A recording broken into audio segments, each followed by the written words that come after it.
waxaa magaalada Wardheer ee xarunta gobolka Dolo lagu calaamad saaray garaad Axmed Caydiid Hangool. Xalfadan calaamad saarka ayaa waxaa ka soo qayb galay suldaano, garaadyo, ugaasyo, isimo kala duwan, odayaal dhaqameedka Soomaaliyeed iyo qaybaha kala duwan ee bulshada ku nool magaalada Wardheer. Waxaana munaasabadan calaamad saarka ugu horeyntii halkaasi ka hadlay garaadyo, ugaasyo, suldaano, caaqilo oo dhammaantood halkaasi ka soo jeediyay hadallo isugu jira duco iyo hambalyo. dadkeenu wuxuu dhahaa marka ugu horeysa qodob garaadka ilaahay xilka ha ku asura ya carabkeenu u badan yahay waxaan ku bedeli lahaa garaadka xilka waan la qaadnay gidigeen ba ilaahay ha inagu asturo garaadka in yar markaan ka taabto awal garaad buu ahaa shaqadiisa waa taqaaneen doollo markaan nahay ruux yar mooyaane inteena waaweyn mas'uuliyadda leh aad baan dhaqankiisa u naqaanay shaqadiisa inuu ku filan yahay oo dabeeco u leeyahay oo dul u leeyahay oo aqoon u leeyahay intaaba waan wada naqaanaa laakiin muxuu u baahan yahay waxaa lagu xidhay maanta mareeg baa lagu xidhay wuxuu u xidhan yahay ummadda Soomaalida ee islaamka buu u xidhan yahay xarakaadkii uu lahaa iyo dhaqdhaqaaqii uu lahaa waynu ka xanibnay cidda uu uga baahan yahay inaan garab istaagno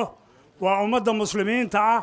ama ummadda daaroodka ah iyo ciddii la deganba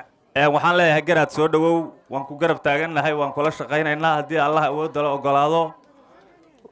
ma tihid adigu qoys oo garaadka marka la doorto ma aha qoys waa ummad oo dhan buu yahay garaad waxaan marka leeyahay in aynu sida u aragno uu yahay garaadkii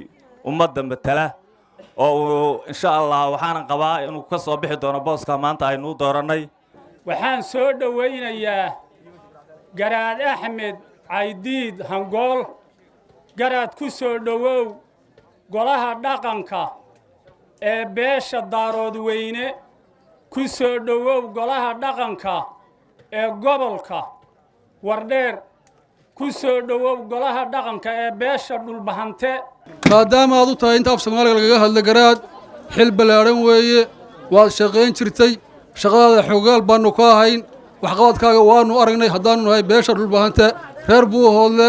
gobolka Wardheer wixii soo gala ee xagga Buuhoodla shaqo wacan baa lagaga hayaa iyo waji wacan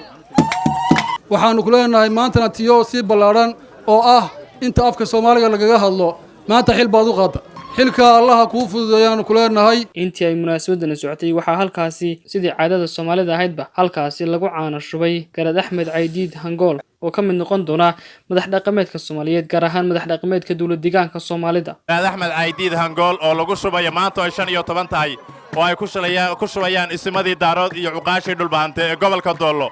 dhamaantiin waad aragtaan dhamaantiin ma sha Allah ma sha Allah ugu dambeyntiina waxaa halkaasi ka hadlay garaad Axmed Caydiid Hangool oo ah garaadka lagu caana shubay waxaana uu halkaas ka ballan qaaday inuu noqon doono kii ummadda u cadaalad sameeyay isla markaana ka shaqeeya midnimada Soomaaliyeed ilaahay baa mahadle isugu keenay inagoo nabad qabna xafladan waxaan mar labaad u mahadnaqayaa dhammaan daaroodka degan gobolka Doolo oo muddo badan aan deganaa isla markaana aan hawshan hadda iguma cusba horaan ugu soo shaqayn jiray oo xiriir wanaagsan iyo wada shaqayn iyo ehelnimo iyo ixtiraam badan aan isu haynay maantana xafladeydii ka soo qayb galay leego caleema saarayay waxaan leeyahay ilaahay ka dhigo tol jira wax kasta oo hadii bay ku rooyay deegaankan looga baahan yahay inaan noqdo hormuud idina waxa weeyaan inaad igu taageertaan beesha gaar ahaan doorateena waxaan ka codsanayaa idina inaad noqotaan dad waxa weeyaan dadka horta kale ee deegaanka ee la nooshiina nabadgelyo kula noolaataan idinka dhexdiina nabadgelyo kula noolaataan waxa weeyaan aadna aamintaan inaad tihiin dad Itoobiyana oo calankeenu yahay dawlad deegaanka Soomaalida aynu wax ku leenahay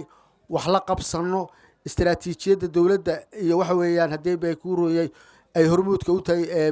mudane Mustafa